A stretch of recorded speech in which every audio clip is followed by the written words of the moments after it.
Hello, welcome back to Jiggle Tutorials. Myself Shreyansh, और आज से हम शुरू कर रहे हैं अपने जो 10 दिन का गैप मिला है बोर्ड के एग्ज़ाम में, उसके लिए हम कुछ रिवीजन क्लासेस शुरू करेंगे। 10 दिन में जितना कवर हो पाएगा कोशिश किया जाएगा ज़्यादा से ज़्यादा कवर हो जाए।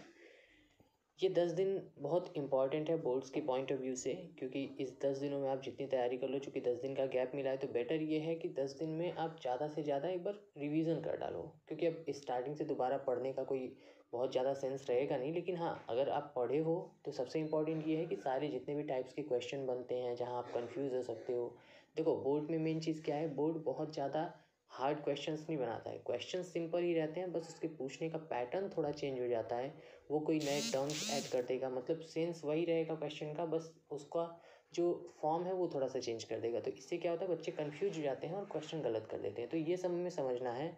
हमें मेन इस चीज़ पे फोकस करना है कि जितने भी तरह के क्वेश्चंस बन सकते हैं, जिस भी लैंग्वेज में वो पूछ सकता है, वो सबका सब हमें कवर करना है। ठीक है, तो इस पूरी सीरीज़ में हम कोशिश ये करेंगे कि जितने तरह के क्वेश्चंस बनते हैं वो सारे के सारे हम देख लें। ठीक है, आज हमारा फर्स्ट डे है।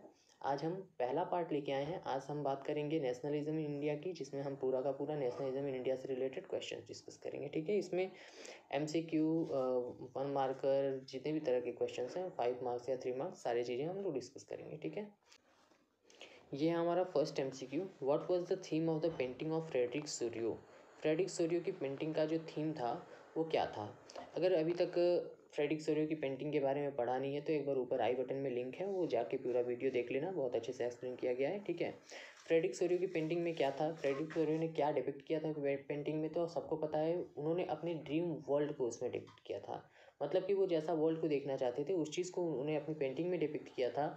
और आपको बताया गया है कि he has drawn the painting of a worldwide democratic and social republic। ठीक है, तो इसमें मेन चीज़ उनका था कि सोसाइटी को वो डेमोक्रेटिक व्यू देना चाहते थे, डेमोक्रेटिक सिस्टम अपनाना चाहते थे। ठीक है, तो इसका आंसर होगा आपका डेमोक्रेसी। देखो, जो आंसर है उसको मैंने इटैलिक फॉन्ट में कर दिया है। ठीक है, तो what was the theme of the painting of Frederic Sorrieu, तो ऑप्शन ए है इसका डेमोक्रेसी। सेकेंड है who hated the Vienna Congress of 1815। Vienna Congress जो 1815 में हुआ था, उसमें जिसमें आपका नेपोलियन की डिफीट हुई थी बैटल ऑफ वाटरलू के बाद। उसके बाद आपका जो 4 कंट्रीज़ मिलके वियना कांग्रेस साइन किए थे, उस वियना कांग्रेस को हेड कौन किया था, तो इसका आंसर आपका होगा ड्यूक मैटरनिच। पता है अब ड्यूक मैटरनिच कौन थे। देखो, यहाँ पे जो 4 ऑप्शंस दिए गए हैं सब में ड्यूक मैटरनिच है।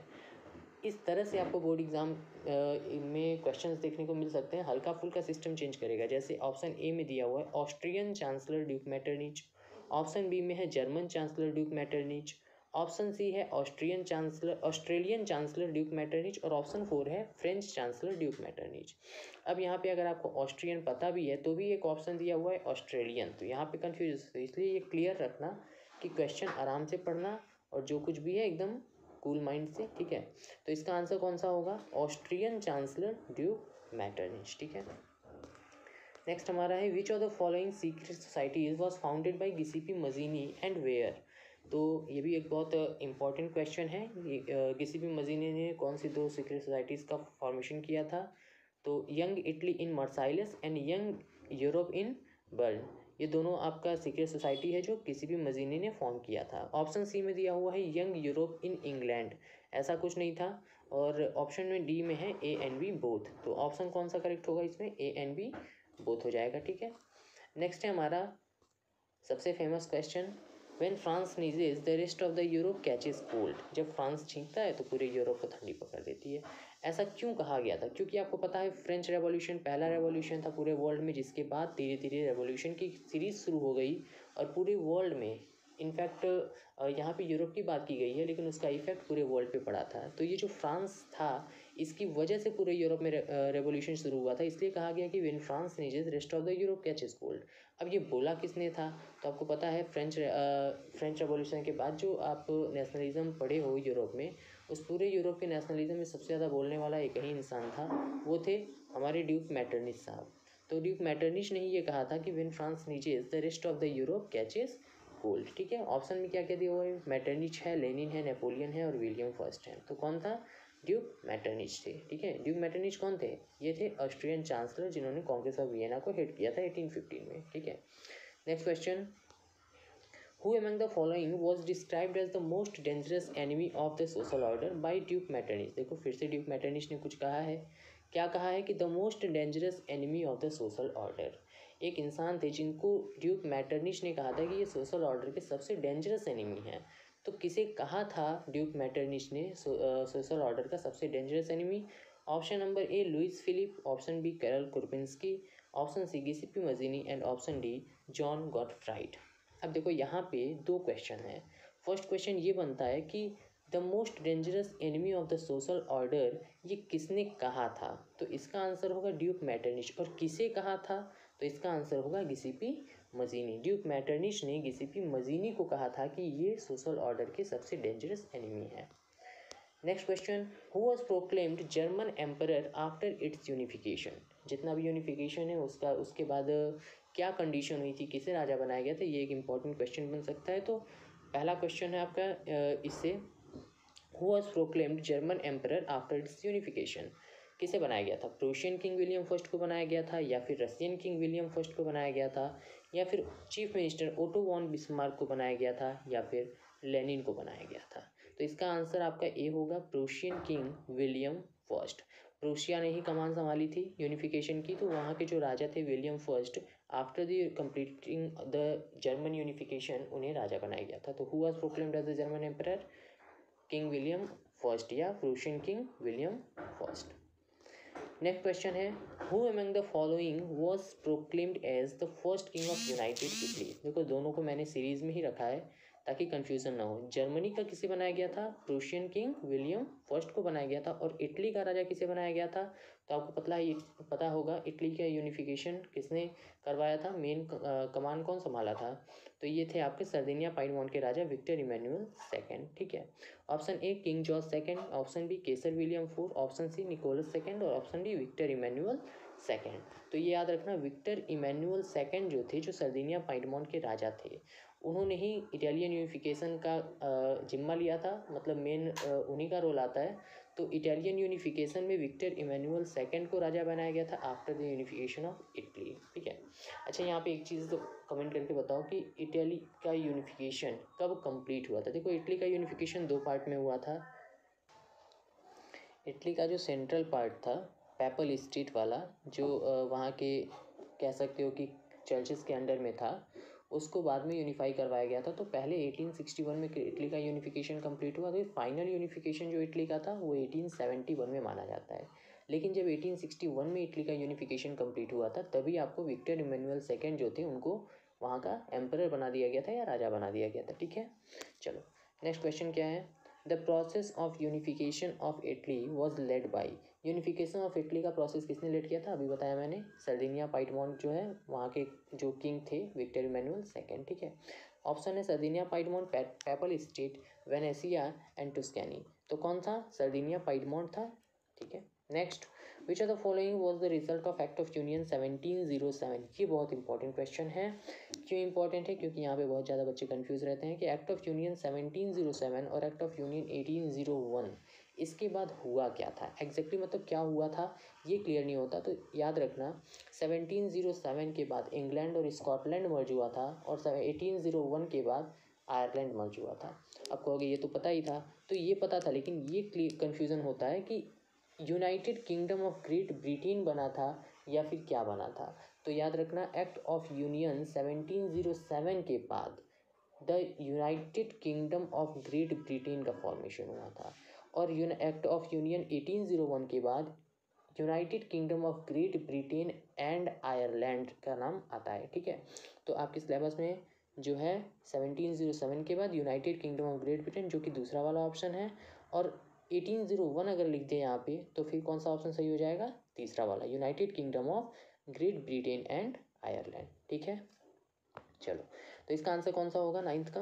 Which of the following was the result of act of union 1707? इसका आंसर हो जाएगा United kingdom of great Britain. ठीक है, next question, a force which brought about sweeping changes in the political and material world of the Europe in the 19th century। 19th century का जो world था उसमें कौन से फोर्स ने बहुत ज़्यादा चेंजेस लाए? तो आपको पता है कि पूरे वर्ल्ड में चेंज किसकी वजह से आया था? मेनली एक नया कॉन्सेप्ट डेवलप हुआ था आफ्टर द फ्रेंच रेवोल्यूशन। कौन सा कॉन्सेप्ट?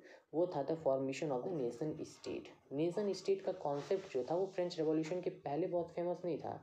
पहले लोगों को ये तो पता था कि हमारी कंट्री है, लेकिन बहुत ज़्यादा मतलब नेशन स्टेट का जो सेंस था ये फ्रेंच रेवोल्यूशन के बाद लोगों को क्लियर हुआ। उसके बाद लोगों ने अपने सेंटिमेंट्स को जनरेट किया अपने लैंड के प्रति, और तब जाके लोगों ने रेवोल्यूशन वगैरह स्टार्ट किया।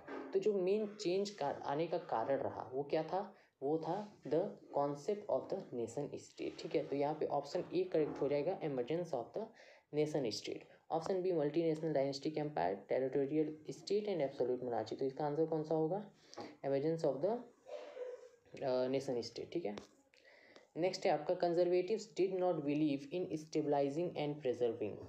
कंजर्वेटिव्स के बारे में पढ़ा है। कंजर्वेटिव्स कौन होते हैं, जो पुरानी चीज़ों को प्रिजर्व करना चाहते हैं। क्या नहीं चाहते हैं वो, तो वो ये नहीं चाहते हैं कि पुरानी चीज़ों को हटा के नई चीज़ें लाई जाएं। वो क्या चाहते हैं, कंजर्वेटिव्स, कंजर्व करना, कंजर्व करने का मतलब बचा के रखना। तो कंजर्वेटिव्स थिंकिंग वाले जो होते हैं ये पुरानी चीज़ों को बचा के रखना चाहते हैं। तो यहाँ क्या कहा जाए, conservatives did not believe in stabilising and preserving. क्या चीज़ वो नहीं प्रिजर्व करना चाहते थे या नहीं स्टेबलाइज करना चाहते थे। द मोनार्ची, तो कंजर्वेटिव्स मोनार्ची तो चाहते ही थे, क्योंकि मोनार्ची पुरानी चीज़ थी तो मोनार्ची वो चाहते थे। डेमोक्रेसी, यही आपका राइट आंसर होगा। डेमोक्रेसी कंजर्वेटिव्स नहीं चाहते थे। कंजर्वेटिव्स क्या चाहते थे, वो मोनार्ची चाहते थे। डेमोक्रेसी एक नई कॉन्सेप्ट थी, नया चीज़ था, तो इसको वो लोग नहीं सपोर्ट करते थे। तीसरा है traditional institutions of society and state. तो ये चीज़ आपको पता है, ट्रेडिशनल का मतलब पुरानी चीज़ें थी जो थी परंपरावादी, तो उस चीज़ को ये आगे बढ़ाना चाहते थे। एंड सोशल हायरार्कीज, जो भी आपकी सोसाइटी की चीज़ें थी उसको ये लोग सपोर्ट करते थे। तो इसका आंसर कौन सा होगा, बी हो जाएगा, द डेमोक्रेसी। कंजर्वेटिव्स डेमोक्रेसी को सपोर्ट नहीं करते थे। नेक्स्ट है, which of the following powers was not interested in Balkan peninsula. Balkan जो कि इंटेंस कॉन्फ्लिक्ट का रीज़न बना था, तो बाल्कन पेनिनसुला जो था उस पर कौन नहीं कंट्रोल करना चाहता था, इंग्लैंड, जर्मनी, रसिया, जापान। इसमें से कौन नहीं कंट्रोल करना चाहता था। आपको पता है कि इंग्लैंड, जर्मनी, रसिया ये सारे के सारे बाल्कन स्टेट पे पावर अपना गेन करना चाहते थे। जापान एक ऐसी कंट्री थी जो इस चीज़ में इन्वॉल्व नहीं थी। ठीक है, नेक्स्ट है, who among the following Italian leader was neither A revolutionary nor a Democrat. इसमें से कौन से लीडर ऐसे हैं जो ना ही रिवॉल्यूशनरी थे ना ही कोई डेमोक्रेट थे, फिर भी उन्होंने पार्टिसिपेट किया था यूनिफिकेशन में। ठीक है, तो option A Mazzini, option B Cavour, option D C Garibaldi और option D Victor Emmanuel second. इसका ऑप्शन है केवर। अब आपको कमेंट में बताओ कि केवर क्या थे, वो ना ही रिवॉल्यूशनरी थे ना ही डेमोक्रेट थे। Then who was Cavour. ठीक है, नेक्स्ट क्वेश्चन, ये थोड़ा सा अलग क्वेश्चन है। Ell, the measuring unit in Germany was used to measure. ये जो वर्ड है इस चीज़ को क्या मेज़र करने के लिए यूज़ किया जाता है। ये एक मेजरिंग यूनिट है, जैसे हम मेज़र करते हैं तो लेंथ मेज़र करने के लिए मीटर, सेंटीमीटर ये यूज़ करते हैं, वेट के लिए केजी, ग्राम ये यूज़ करते हैं। तो एलए जो है ये एक मेजरिंग यूनिट है जो जर्मनी में यूज़ होता है। इसको किस चीज़ के लिए यूज़ किया जाता है, क्लॉथ के लिए, थ्रेड के लिए, लैंड के लिए, हाइट के लिए। तो इसका आंसर है आपका क्लॉथ, ये याद रखना। क्लॉथ को मेज़र करने के लिए यूज़ होता है एलए। नेक्स्ट है, what does a blindfolded women carrying a pair of weighing scale symbolise. तो ये बहुत सिंपल सा क्वेश्चन है कि आँख पे जिसकी पट्टी बंधी होती है और हाथ में एक किलो तराजू होता है, वेगिंग स्केल, वो क्या सिंबलाइज करता है। तो सिंपल सी बात है, कहाँ पे ये देखने को मिलता है, कोर्ट में। तो कोर्ट में क्या होता है, जस्टिस। इसका आंसर आपका जस्टिस होगा। पीस, इक्वालिटी, जस्टिस और लिबर्टी, ये हमारा ऑप्शन है, ऑप्शन नंबर सी सही होगा, जस्टिस। क्यों, क्योंकि आपको पता है कि कहा जाता है कि जो डिस्क्रिमिनेशन है वो नहीं होना चाहिए जस्टिस देते टाइम, इसलिए उसके आँख पे पट्टी बंधा होता है और सिर्फ ये तथ्यों को देख के, सबूतों को देख के ये जजमेंट देते हैं। ठीक है, तो simply a blindfolded women carrying a pair of weighing scale symbolises justice. Next है हमारा, विच among the following best signifies the idea of liberal nationalism of 19th century Europe। 19th century Europe का जो liberal idea था उसको best signify कौन करता है। इसको एक बार आई बटन है उसमें जाके वीडियो देख लेना कि लिबरल नेशनलिज्म की दो मीनिंग है, इकोनॉमिक स्फेयर में और पॉलिटिकल स्फेयर में। जब लिबरल कॉन्सेप्ट डेवलप हुआ, लिबरल का मतलब होता है फ्रीडम, तो लोग इकोनॉमिक फील्ड में अलग फ्रीडम चाहते थे और पॉलिटिकल फील्ड में अलग फ्रीडम चाहते थे। तो इकोनॉमिक मीनिंग क्या थी लिबरल की और पॉलिटिकल मीनिंग क्या थी लिबरल की, इसको एक बार जरूर देख लेना। फिलहाल ऑप्शन में आते हैं, एक option number A emphasise on social justice, option B state planned socio economic system, option C freedom of individual and equality before law, freedom for individual and equality before law. And option D supremacy of state oriented nationalism. तो देखो यहाँ पे जो option A B और D है, ऐसा कुछ concept हम चैप्टर में पढ़े नहीं है, इन सब से बहुत ज़्यादा उन लोगों को कोई मतलब नहीं था। नया नया नेशन स्टेट का कॉन्सेप्ट जनरेट हुआ था, लोगों को सिर्फ इतना पता था कि हमें अधिकार मिलना चाहिए और सबके जो भी लॉज वगैरह हैं वो सबके लिए इक्वल होने चाहिए। तो freedom of for individual and equality before law इसका राइट आंसर है। ठीक है, जो 19th सेंचुरी यूरोप था उसमें लिबरल नेशनलिज्म का यही मीनिंग था। क्या चीज़? फ्रीडम फॉर इंडिविजुअल, मतलब लोगों को फ्रीडम मिलनी चाहिए एंड इक्वलिटी बिफोर लॉ। ठीक है, नेक्स्ट है, तो ये था हमारा टोटल एमसीक्यू के इंपॉर्टेंट क्वेश्चंस इस चैप्टर के। इसके बाद जो क्वेश्चंस बनेंगे वो थोड़े सिंपल क्वेश्चंस ही बनेंगे। ठीक है, जो थोड़ा इंपॉर्टेंट लग रहा था जिसमें तो कुछ कॉन्सेप्ट था वो मैंने डिस्कस किया है। इसके अलावा भी क्वेश्चन बन सकते हैं, ऐसा नहीं है कि नहीं बनेंगे, लेकिन वो क्वेश्चन आपके सिंपल बनेंगे जो आप आराम से कर लोगे। ठीक है, नेक्स्ट हमारा करेक्ट द फॉलोइंग स्टेटमेंट। यहाँ पे देखो कुछ क्वेश्चंस ऐसे भी आते हैं जहाँ पे स्टेटमेंट लिख देगा और वहाँ पे करेक्ट करने को कहेगा, कहीं एक जगह चेंजेस कर देगा, उसको करेक्ट करना रहेगा। तो देखते हैं, देखो पहला है Young Italy the secret society of Italy was set up by Victor Emmanuel second. अब यहाँ पे मिस्टेक कहाँ पे है? Victor Emmanuel second. क्यों? क्योंकि यंग इटली जो फॉर्म किया था ये किसने किया था? अभी हम लोग ऊपर एमसीक्यू में पढ़े हैं, कौन किया था यंग इटली यंग यूरोप? वो थे गिसिपी मजीनी। तो गिसिपी मजीनी की जगह नाम क्या दिया है? Victor Emmanuel second. तो यहाँ पे हमें क्या करना है, कैसे अटेम्प्ट करेंगे हम? पूरा स्टेटमेंट लिखेंगे, young Italy the secret society of Italy was set up by, बस विक्टर इमैनुअल सेकेंड को रिमूव करके क्या कर देंगे? मजीनी कर देंगे, मजीनी या फिर गिसिपी मजीनी। ठीक है, तो ऐसे ही करना है आपका। ये सेकेंड टाइप का क्वेश्चन है। सेकेंड क्वेश्चन है हमारा, slaves were the inhabitants of Germany. जो स्लेव्स थे जर्मनी के इनहेबिटेंट्स थे? तो नहीं, जर्मनी के इनहेबिटेंट्स नहीं थे। स्लेव्स कहाँ से थे? स्लेव्स आपके बाल्कन स्टेट से बिलोंग करते थे। ठीक है, बाल्कन के जो डिफरेंट पार्ट्स थे वहाँ से स्लेव्स आते थे। तो Slavs were the inhabitants of Germany की जगह जर्मनी को रिमूव करके क्या कर दोगे? Slavs were the inhabitants of Balkans. ठीक है, नेक्स्ट है हमारा, Victor Emmanuel second was proclaimed the king of unified Italy in 1761। तो यहाँ देखो दो क्वेश्चन चेंज हो सकता है। एक 1761 यहाँ पे गलत दिया हुआ है, पहले इसको देख लो। विक्टर इमैनुअल सेकेंड को राजा बनाया गया था, ये तो सही है, यूनिफाइड इटली का पहला राजा विक्टर इमैनुअल सेकेंड को बनाया गया था। लेकिन यहाँ पे डेट गलत दिया हुआ है, 1761 की जगह क्या होना चाहिए? 1861 होना चाहिए। ठीक है, अब यहाँ पे सेकंड एरर कहाँ दे सकता है कि 1861 करके विक्टर इमैनुअल सेकेंड की जगह किसी और का नाम दे देगा। ठीक है, तो दोनों तरीके से बन सकता है। Victor Emmanuel second was proclaimed the king of unified Italy in 1761। यहाँ पे क्या हो जाएगा? 1761 की जगह 1861। और दूसरे फॉर्म में ये कह सकता है कि Giuseppe Mazzini was proclaimed as the king of unified Italy in 1861। तो वहाँ पे गिसिपी मजीनी को चेंज करके क्या करना होगा? विक्टर इमैनुअल सेकेंड करना पड़ेगा। ठीक है, नेक्स्ट क्वेश्चन है हमारा, conservative regime setup in 1815। Congress of Vienna हुआ था 1815 में, जिसके बाद कंजर्वेटिव रिजाइम को रिस्टोर किया गया था, फिर से सेटअप किया गया था कंजर्वेटिव रिजाइम को। और किसको ख़त्म किया गया था? तो नेपोलियन का जो रूल था उस चीज़ को ख़त्म किया गया था। अब देखो जब कंजर्वेटिव रिजाइम सेटअप हुआ तो यहाँ क्या कह रहा है? कंजर्वेटिव रिजाइम सेटअप इन 1815 वर डेमोक्रेटिक।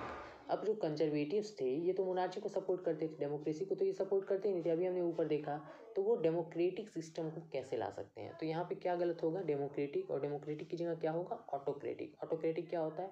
वो सिंपली आप कह सकते हो जो मोनार्ची सिस्टम होता है वही ऑटोक्रेटिक होता है, एक तंत्रीय शासन। ठीक है, ऑटोक्रेटिक का वही मीनिंग होता है।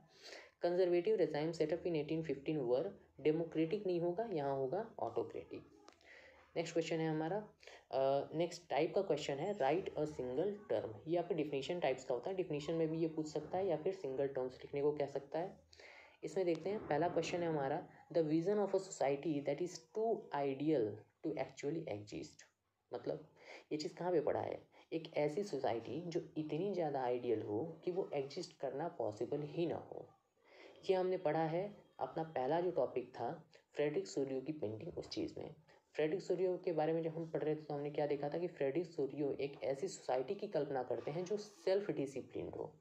वो चाहते हैं कि सोसाइटी ऐसी हो जिसमें कोई रूलर ना हो, कोई ऐसा हो ही ना जो कंट्रोल करे सोसाइटी को। मतलब सब लोग सेल्फ डिसिप्लिन्ड हो, कोई वहाँ पे मालिक ना हो, कोई एम्परर ना हो, कोई रूल्स रेगुलेशंस नहीं, सब लोग सेल्फ डिसिप्लिन्ड हो। तो क्या ऐसी सोसाइटी होना पॉसिबल है? बिल्कुल नहीं। तो इसलिए जो फ्रेडरिक सोरियो का विज़न था, उटोपियन विज़न माना गया उसको। उटोपियन का मतलब बताया गया है वीडियो में। उटोपियन का मतलब क्या होता है कि एक ऐसी थिंकिंग जो सोसाइटी में रियली एग्जिस्ट करना पॉसिबल ही ना हो, ठीक है। A vision of the society that is too ideal to actually exist, इसको क्या कहते हैं, उटोपियन विजन कहते हैं। सेकेंड है हमारा a direct vote by which all the people of a region are asked to accept or reject a proposal, इसको कहते हैं हम प्लेबिसाइट। अब देखो प्लेबिसाइट को अगर हिंदी टर्म्स में देखोगे तो प्लेबिसाइट का सिंपल सा मीनिंग होता है जनमत। जनमत संग्रह सुना है, जनमत मतलब पीपल का जो ओपिनियन होता है किसी चीज़ को लेकर, उसको कहते हैं जनमत, ठीक है। तो प्लेबिसाइट क्या है, a direct vote by which all the people of a region are asked to accept or reject a proposal, इसको प्लेबिसाइट कहते हैं, जनमत संग्रह कहते हैं। अब देखो नेक्स्ट है हमारा when an abstract idea is express through a person और अ थिंग, जब कोई भी एब्स्ट्रैक्ट आइडिया क्या होता है, जिसको हम देख नहीं सकते हैं। जैसे हम कह लें कि ऑनेस्टी है, तो ऑनेस्टी क्या है, क्या हमें दिखता है ऑनेस्टी, नहीं, तो उसको हम कहते हैं एब्स्ट्रैक्ट आइडिया। जैसे ग्रीड हो गया, एनवी हो गया, फ्रीडम हो गया, लिबर्टी हो गई, ये सब क्या है, एब्स्ट्रैक्ट आइडिया है। अब इन एब्स्ट्रैक्ट आइडिया को रिप्रेजेंट करने के लिए हम जिस पर्सन या फिर थिंग का यूज़ करते हैं उस चीज़ को हम क्या कहते हैं। जैसे मान लो अगर हम बात करें, अभी हमने बात किया है चैप्टर में कि ब्रोकन चेन क्या होता है, टूटी हुई जंजीर क्या शो करती है कि हम आज़ाद हो चुके हैं। तो आज़ादी कोई फ्रीडम अगर ऐसे देखा जाए तो ये एक एब्स्ट्रैक्ट आइडिया है, इसको हम देख नहीं सकते, लेकिन जैसे ही हम ब्रोकन चेन देखेंगे हमारे दिमाग में आएगा कि ये किसी के फ्रीडम की बात कर रहा है, मतलब किसी के फ्री होने का टर्म्स में इसको यूज़ किया गया है। तो यहाँ पे हम क्या देखेंगे कि एलिगरी कहते हैं किस चीज़ को, when a person or a thing is used to express any abstract idea, this is known as allegory, ठीक है। तो ये था हमारा वन वर्ड, ठीक है, राइट द वन वर्ड या फिर डेफिनेशन कह सकते हो इसको। नेक्स्ट है हमारा वन लाइनर में 2 ही 3 क्वेश्चंस रखा है मैंने, ठीक है। एक है which treaty recognise Greece as an independent nation, बहुत फेमस क्वेश्चन है इस चैप्टर का, ट्रीटी ऑफ कॉन्स्टेंटिनोपल 1832, ठीक है। ग्रीस का इंडिपेंडेंस का जो ट्रीटी था वो 1832 में साइन हुआ था, ट्रीटी ऑफ कॉन्स्टेंटिनोपल। तो ये एक इम्पॉर्टेंट क्वेश्चन है। सेकंड है who played the key role in the unifying Germany को यूनिफाई करने में किसने की रोल प्ले किया था। तो जर्मनी के यूनिफिकेशन में ओटो वन बिस्मार्क जो थे, इनका सबसे इम्पॉर्टेंट नाम आता है। देखो बिस्मार्क जो थे ये थोड़े से चालबाज इंसान थे। आपको पता है कि जर्मनी के यूनिफिकेशन में बड़े चालाकी से इन्होंने ऑस्ट्रिया से, डेनमार्क से और फिर फ्रांस से लड़ाई करके पूरी जर्मनी को यूनिफाई किया था। तो इसमें सबसे इम्पॉर्टेंट नाम किसका आता है, ओटो वन बिस्मार्क का आता है, ठीक है। Who played the key role in unifying Germany, तो ओटो वन बिस्मार्क हो जाएगा। Next which country is known as the cradle of European civilisation. Cradle का मतलब होता है पालना, जिसमें बच्चे को पाला जाता है, पालना वाला, ठीक है। तो यूरोपियन सिविलाइजेशन का क्रेडल किसे बोला गया, तो ये बोला गया था ग्रीक को। ग्रीक कंट्री जो थी उसको बोला गया था cradle of the European civilisation. देखो कंट्री का नाम ग्रीक है, लेकिन वहाँ की जो भी चीज़ें होती हैं, वहाँ के पीपल्स हो गए, वहाँ की कोई चीज़ हो गई, तो उसको ग्रीस बोलते हैं, GREECE, ठीक है।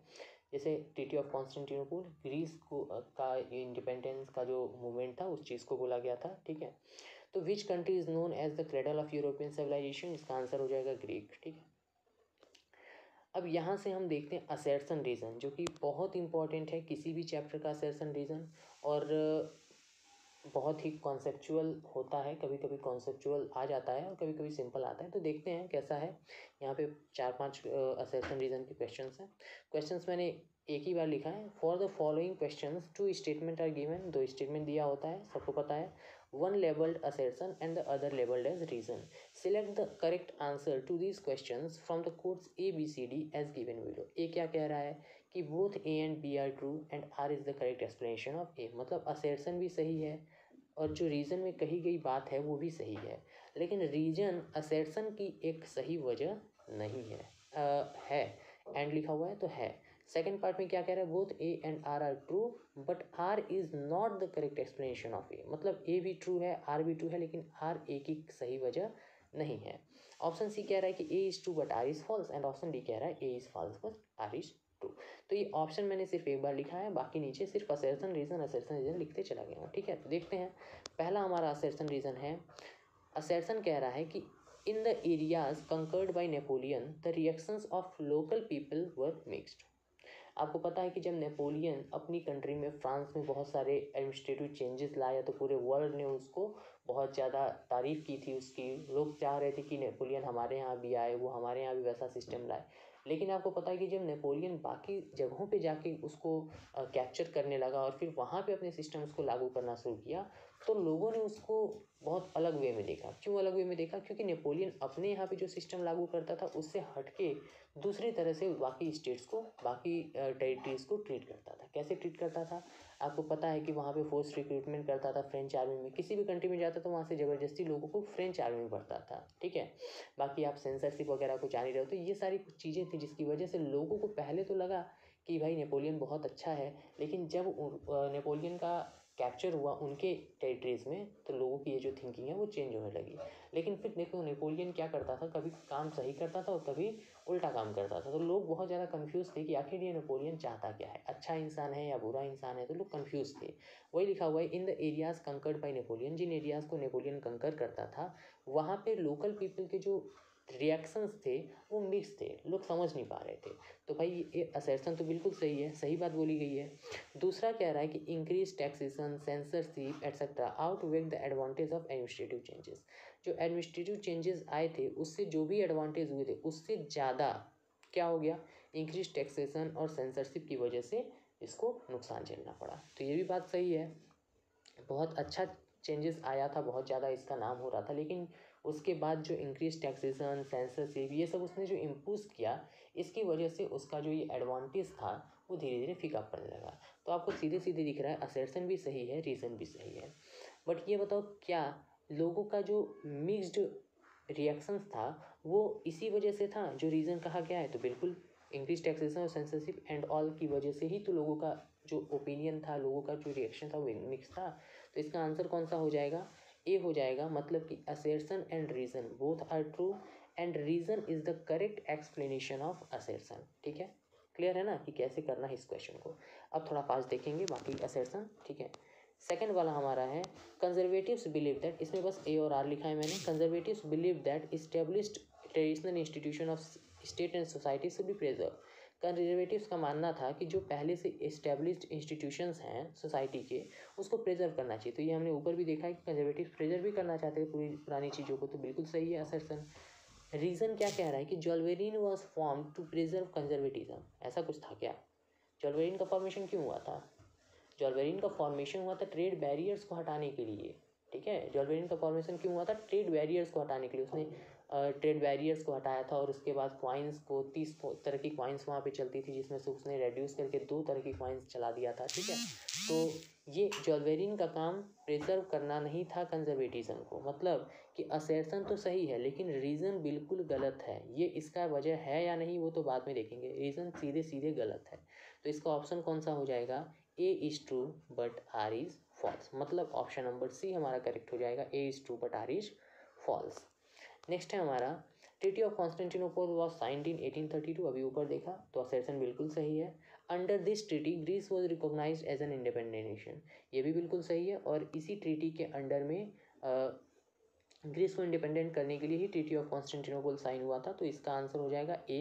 मतलब A and B both are true, मतलब A and R both are true and R is the correct explanation of A, ठीक है।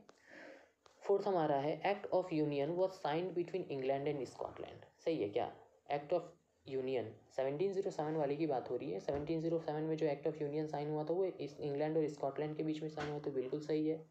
The object of the act was to undo changes that had come in Europe during the Napoleonic War। ये क्या कह रहा है? ये तो बात हो गई हमारी कांग्रेस ऑफ वियना की। ये चीज़ जो नेपोलियनिक वार्स में जो भी चेंजेस आए थे नेपोलियन के आने के बाद, उन सारी चीज़ों को अंडू कर किस में किया गया था? वो किया गया था ट्रीटी ऑफ वियना में, जो 1815 में हुआ था। लेकिन यहाँ हमारा क्या कह रहा है? तो आर तो बिल्कुल गलत है, ए हमारा सही है, आर गलत है। सेम वही वाला कौन सा हो जाएगा? A is true but R is false. Option number C हमारा राइट है, ठीक है। फिफ्थ है ideas of national unity in early 19th century Europe was closely allied to the idea of liberalism. Early 19th century में जो national unity की बात कही गई वो आइडियोलॉजी ऑफ लिबरलिज्म से रिलेटेड थी। बिल्कुल सही है। अभी ऊपर भी हमने पढ़ा कि अर्ली 19th सेंचुरी में कौन सी सोसाइटी थी? लिबरल लिबरलिज्म थी। एमसीक्यू में हमने पढ़ा है कि अर्ली 19th सेंचुरी में लिबरल का मीनिंग क्या था। तो अर्ली 19th सेंचुरी में जो सोसाइटी थी वो लिबरलिज्म से काफ़ी ज़्यादा अट्रैक्टेड थी या काफ़ी ज़्यादा क्लोज थी। तो ये बिल्कुल सही है। रीज़न क्या कह रहा है कि इन 1834 अ कस्टम यूनियन और Zollverein was formed at the initiative of Prussia. अब आपको पता है 1834 में जो ज्वेलरीन का फॉर्मेशन हुआ था वो क्यों हुआ था, ताकि ट्रेड वगैरह को लिबरल किया जा सके। मतलब ट्रेड बैरियर्स वगैरह हटाने से क्या होगा, ट्रेड बैरियर्स वगैरह जब हटा दिया जाएगा तो ट्रेड आप फ्रीली कर सकते हो। मतलब सोसाइटी में थोड़ी फ्रीडम मिलेगी लोगों को। जो भी आपके गिल्ड रेस्ट्रिक्शंस वगैरह थे उसको रिमूव किया। गिल्ड रेस्ट्रिक्शंस मतलब जो ग्रुपिंग करने में, बिजनेसमैन जो भी होते हैं वो ग्रुपिंग करके बिजनेस करते हैं, तो वो ग्रुपिंग करने पे भी बैन था। तो ज्वेलरीन के आने के बाद ये सब चीज़ें थोड़ी सी बदली थी, ठीक है। तो आपको पता है ज्वेलरीन के आने के बाद थोड़ा लिबरल हुए लोग, सोसाइटी थोड़ी सी लिबरल हुई, तो वो चीज़ सपोर्ट किया है। इसलिए इसका आंसर कौन सा हो जाएगा, ए हो जाएगा, ठीक है। एंड ये हमारा असर्शन रीजन का लास्ट क्वेश्चन है। Female allegories were invented by artists in the 19th century. सही है, बिल्कुल सही है। These were to represent the nation. अब फीमेल एलिगरीज का यूज़ नेशन को रिप्रेजेंट करने के लिए किया जाता है, तो ये भी बिल्कुल सही है। तो इसका आंसर हो जाएगा A. A and R both are true, but R and R is the correct explanation of A, ठीक है। चलो अब हम कुछ 1 मार्क्स, 3 मार्क्स और 5 मार्क्स के क्वेश्चन देख लेते हैं। क्योंकि ये पैटर्न चेंज हुआ है, इसमें 1 मार्क्स के क्वेश्चन आपके नहीं आ रहे हैं डायरेक्ट, लेकिन 1 मार्क्स के क्वेश्चन आपको पता है बहुत इंपॉर्टेंट होते हैं, क्योंकि ये फिल इन द ब्लैंक्स के फॉर्म में आ सकता है, एमसीक्यू के फॉर्म में आ सकता है, 2 मार्क्स के क्वेश्चन में भी ऐड हो सकता है, या फिर आगे आपका जो केस बेस्ड स्टडी है उससे भी रिलेट कर सकते हैं, ठीक है। तो इसलिए 1 मार्क्स के कुछ क्वेश्चंस देख लेते हैं, उसके बाद हम 3 मार्क्स और 5 मार्क्स के देखेंगे, ठीक है। 1 मार्क्स के क्वेश्चन में देखो, पहला क्वेश्चन है हमारा, what was the main aim of French revolution. French revolution का मेन एम क्या था। अब कहोगे सर फ्रेंच रेवोल्यूशन तो 9th का चैप्टर है। तो बच्चा 9th का chapter French revolution directly nationalism of Europe से रिलेटेड है, तो इसलिए वहाँ से क्वेश्चंस, सिंपल क्वेश्चंस ऐड हो सकते हैं आपके बोर्ड के एग्जाम में। तो what was the main aim of the French revolution. French revolution जब हुआ था तो उसका मेन एम क्या था, क्लास 9 से रिलेट करो।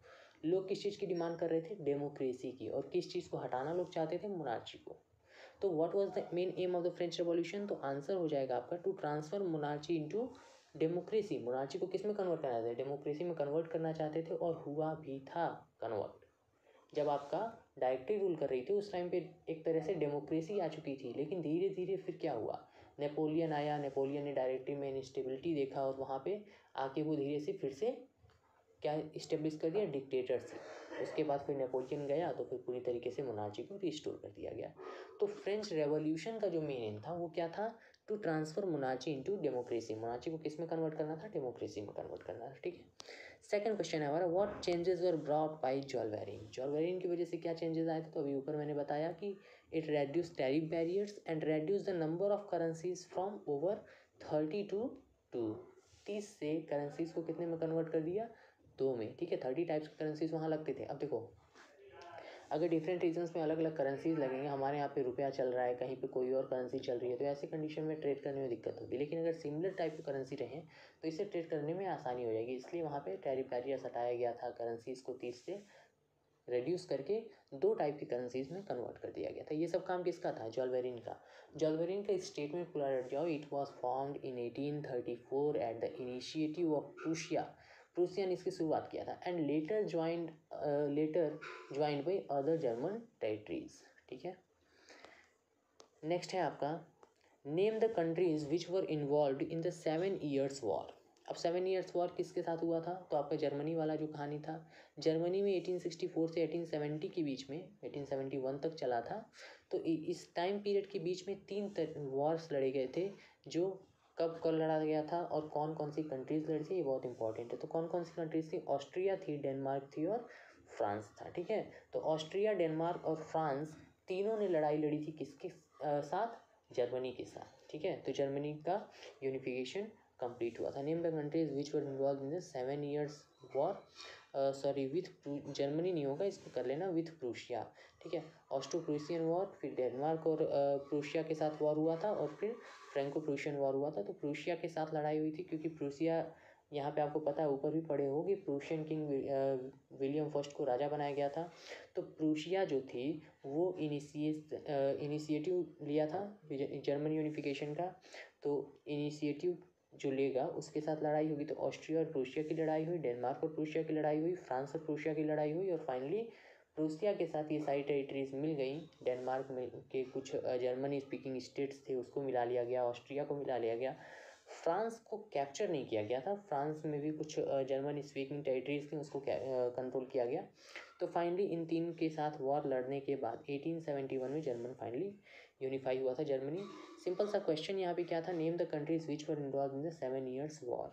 तो ऑस्ट्रिया था, डेनमार्क था, फ्रांस था, और किसके साथ ये लड़ रहे थे, तो वो था प्रूशिया। ठीक है, प्रूशिया का ही मॉडर्न नेम जो है वो जर्मनी है। ठीक है, याद रखना, इसलिए यहाँ पे जर्मनी लिख दिया गया, वो प्रूशिया ही है।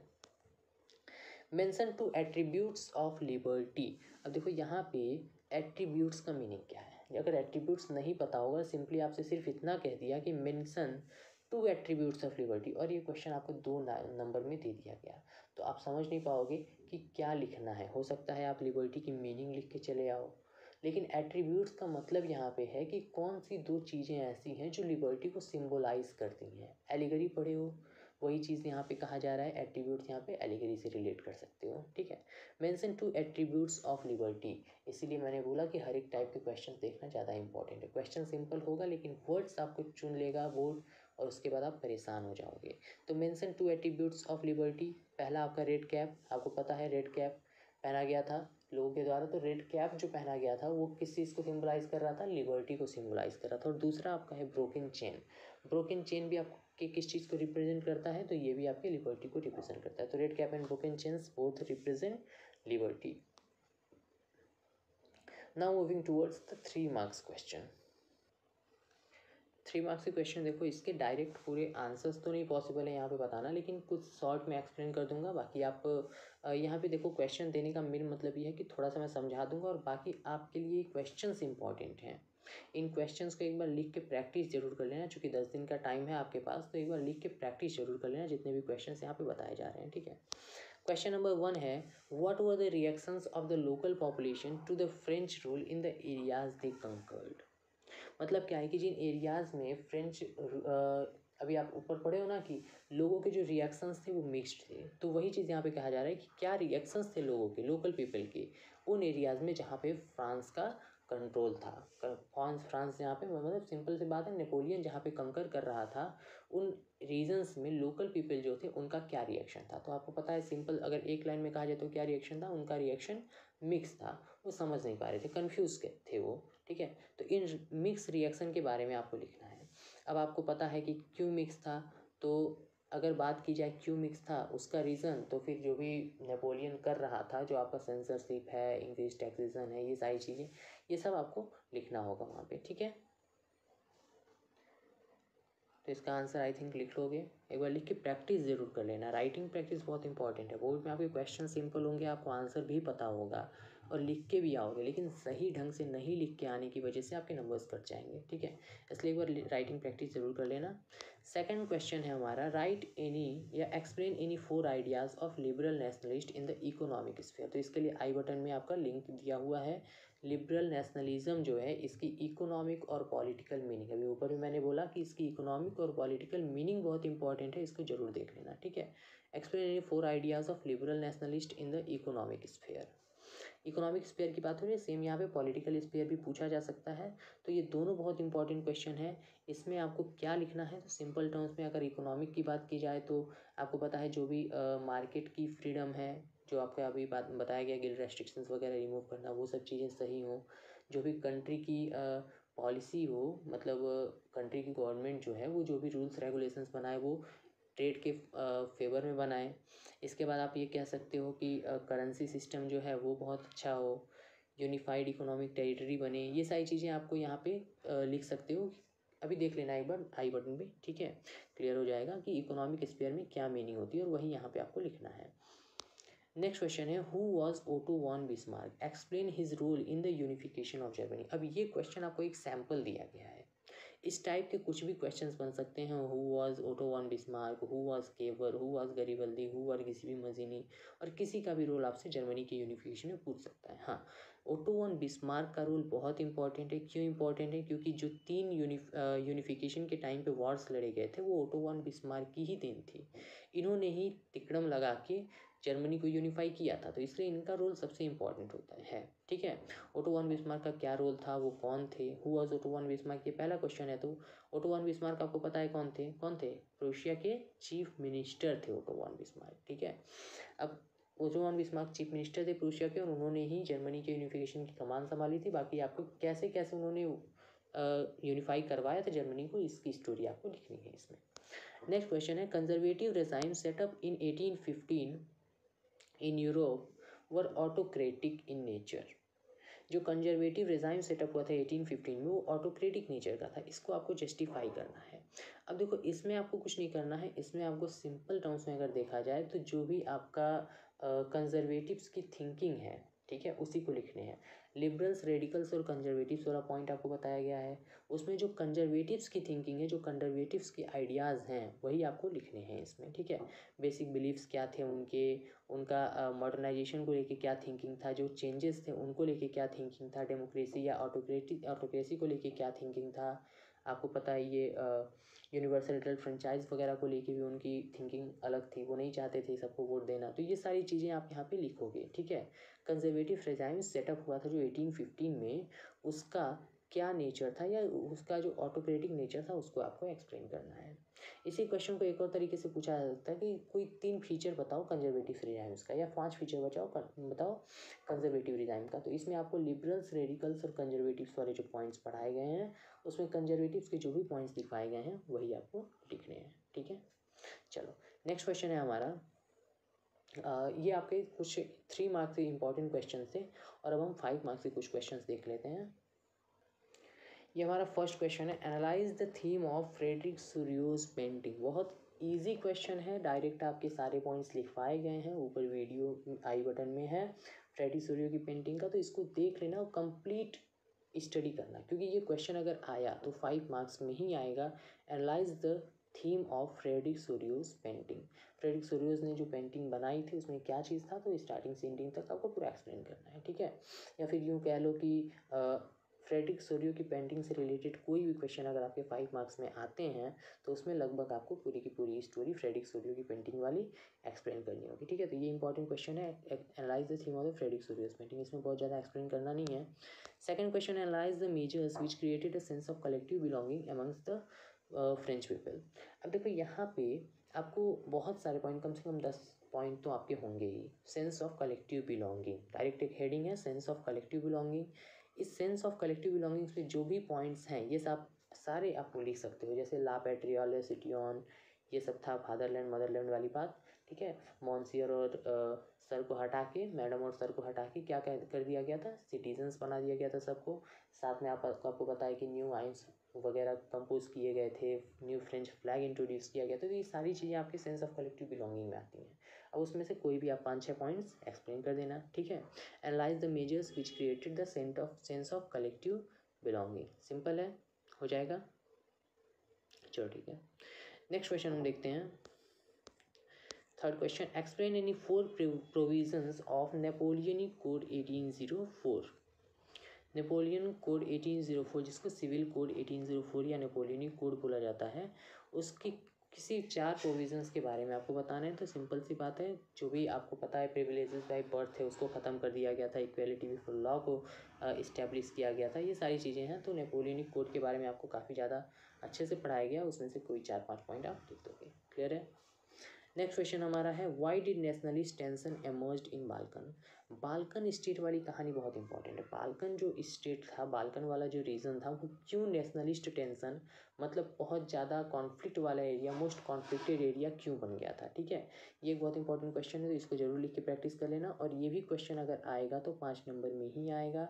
और पूरी की पूरी जो स्टोरी आपको एक्सप्लेन की गई है सेम एज इट इज़ आपको पूरा एक्सप्लेन करके लिख देना है। ठीक है, The decade of 1830 had brought great economic hardship in Europe.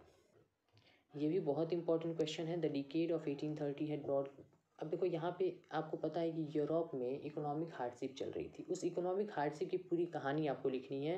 1830 दे या जो भी दे, इकोनॉमिक हार्डशिप में आपको क्या लिखना है कि क्या कंडीशंस थे, कैसे इकोनॉमिक हार्डशिप आई, क्या उस समय सोसाइटी की कंडीशन थी, ये सारी चीज़ें लिखनी है। तो आपको इसमें पॉइंट्स बता दे रहा हूँ, लिख सकते हो। जैसे आप इसमें ऐड कर लोगे कि पॉपुलेशन का जो इंक्रीमेंट था, पॉपुलेशन एक्सप्लोजन की, पॉपुलेशन बहुत तेज़ी से बढ़ी थी। सेकंड पॉइंट ऑफ लिख सकते हो माइग्रेशन, जो आपको बताया गया है कि लोग जो है विलेज एरिया से कहाँ पे माइग्रेट कर रहे थे, सिटीज़ की तरफ, क्योंकि नई इंडस्ट्रीज़ वगैरह सेटअप हुई थी, इंडस्ट्रियल सोसाइटी बन रही थी, तो विलेज से लोग सिटीज़ की तरफ मूव कर रहे थे। और सिटीज़ में बहुत ज़्यादा भीड़ होने की वजह से स्लम बन गया था, जितने वर्कर्स की ज़रूरत थी उससे कहीं ज़्यादा वर्कर्स सिटीज़ में आ गए थे, तो इस वजह से भी हार्डशिप फेस करनी पड़ी थी। इसके बाद आप कह सकते हो कि इंडस्ट्रियलाइजेशन की वजह से जो लोकल मैन्युफैक्चरर्स थे उनको बहुत ज़्यादा कंपटीशन फेस करना पड़ा था। इसकी वजह से लोकल मैन्युफैक्चरर्स की इकोनॉमी भी नीचे चली गई थी, जिसकी वजह से हार्डशिप फेस करनी पड़ रही थी। और ये कह सकते हो कि पॉपुलेशन बढ़ी थी, और फूड वगैरह भी आपको अक्सर पता है कि बहुत ज़्यादा शॉर्टेज हो जाता था, क्योंकि फ्रांस की जो रसिया या फ्रांस की जो पूरी यूरोप की कहानी है उसमें अक्सर फ्रेक्वेंट ड्रॉट या फिर हेल्थ की कंडीशन आती है, जिसकी वजह से अक्सर फसल ख़राब हो जाती है। तो ऐसी कंडीशन में वहाँ पे फसल भी ख़राब हुई थी, जिसकी वजह से फूड ग्रेन्स की भी शॉर्टेज हो गई थी। इसके बाद आप बहुत सारे रीजन्स में जो लड़ाइयाँ वगैरह चल रही थी, लोग रिवॉल्यूशन कर रहे थे, रिवॉल्ट कर रहे थे, उन सब की कहानी भी आप इसमें लिख सकते हो। ठीक है, तो ये सारे आपकी कंप्लीट आंसर हो जाएगा। The decade of the 1830 had brought great economic hardship in Europe, support the statement with argument. ठीक है, नेक्स्ट है briefly trace the process of unification of Britain. Britain का यूनिफिकेशन का प्रोसेस, अब ये भी आपका एक सैम्पल क्वेश्चन है, इससे रिलेटेड और भी क्वेश्चन बन सकते हैं, जैसे briefly trace the process of unification of Italy, briefly trace the process of unification of Germany. ठीक है, तो इस टाइप से कोई भी क्वेश्चन बन सकते हैं, तो इसको तीनों को एक बार प्रैक्टिस जरूर कर लेना लिख के। ठीक है, अब एक सबसे important question, identify the picture. ये लगभग हर चैप्टर्स में है और एक क्वेश्चन इसमें से आएगा जरूर, आइडेंटिफाई द गिवन पिक्चर। अब किस चैप्टर से आएगा ये क्लियर नहीं है, तो हर चैप्टर्स में जो भी हमारे इमेज होंगे उसको हम देख लेंगे। आइडेंटिफाई द गिवन पिक्चर में ये जो पिक्चर है हमारा, ये किसका है, आइडेंटिफाई करो।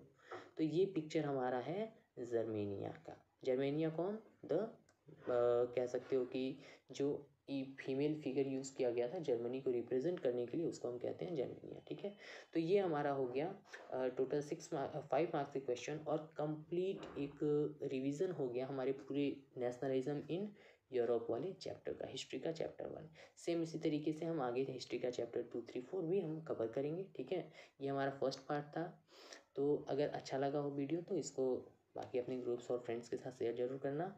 बाकी जो कुछ भी आपको लगता है फीडबैक देना है, अगर कुछ चेंजेस चाहिए या फिर कोई इंपॉर्टेंट चैप्टर आप चाहते हो कि यहाँ पे डिस्कस हो, तो उस चीज़ को एक बार आप कमेंट बॉक्स में मेंशन कर देना। ठीक है, बाकी लगे रहो, ढंग से तैयारी करो, पूरे चैप्टर्स को एक बार पढ़ जरूर लेना, सारी वीडियोस देख लो। ठीक है, ढंग से, और कॉन्सेप्ट क्लियर रखना, मेन चीज़ है। एकदम दिमाग को ठंडा करके चिल माइंड से जाना। बहुत अच्छे से आप लोग की तैयारी हुई है, आराम से पढ़ना। ठीक है, चलो मिलते हैं नेक्स्ट वीडियो में। Good day.